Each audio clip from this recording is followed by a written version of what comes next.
ಏತಾಗಿ ಸಾಕಾಯ್ತು ಬಿಸಿಲಲ್ಲಿ ಬಂದು ನೀರಾರು ತರ ಕಾಯ್ತಿಲ್ಲ ಗಂಟೆನು ಬೆಳ ಕುಯ್ಯತೆಗೆ ಒಂದ ಪಟ್ಟೆನಾರು ಅಳಸ್ನೇನು ಕೊಡತ್ತೆ ತಿಂದಾನ ಅದೇನು ಯಾವಾಗಲೂ ಕೆಲಸ ಕೆಲಸ ಕೆಲಸ ಅಂತೀವಿ. ಫಸ್ಟ್ ತಿನ್ನು ಆಮೇಲೆ ಕೆಲಸ ಮಾಡಿವಂತೆ. ಅಯ್ಯೋ ಅದೇನು ಇರತ್ತ ಕೈ ದೊಡ್ಡ ಅದು ಯಾಕಂಗಟ್ಟಿ ಕಡೆ ಇದೀನಿ. ಅದು ಎಲ್ಲಿಂದ ತಂದೆ? ಅಯ್ಯೋ ಮರದಲ್ಲಿ ಇತ್ತವ ತಂದವ.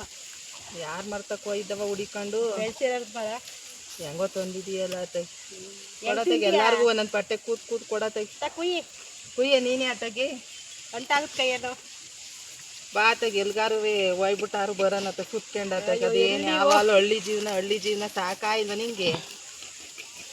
ಎಲ್ಲರೂ ಅಲ್ಲಿ ಇಲ್ಲಿ ರಜ್ದಲ್ಲಿ ಅಂತ ಒಯ್ತಾರವ, ನೀನೇನು ಮಂತನೇ ಇರ್ತೀಯ ಯಾವಾಗಲೂ ದನ ಹಸ ಅಂತೀಯ. ಅದರಿಂದಲೇ ಕಡೆ ಜೀವನ ರೈತರದು. ನಾವು ಬೆಂಗಳೂರಲ್ಲಿ ತಿಂತಾ ಇರೋದು. ಹೋಗತಕ್ಕ ಹೋಗ್ಲೇಬೇಕು, ಬರೋತಕ್ ಬರಲೇಬೇಕು. ಬಾ ಎಲ್ಲಾನು ಮಾರ ಹಾಕ್ಬಿಟ್ಟು ಹೋಗ ನಡಿ. ಅದೆಷ್ಟು ಚಂದ ಎತ್ಕೆ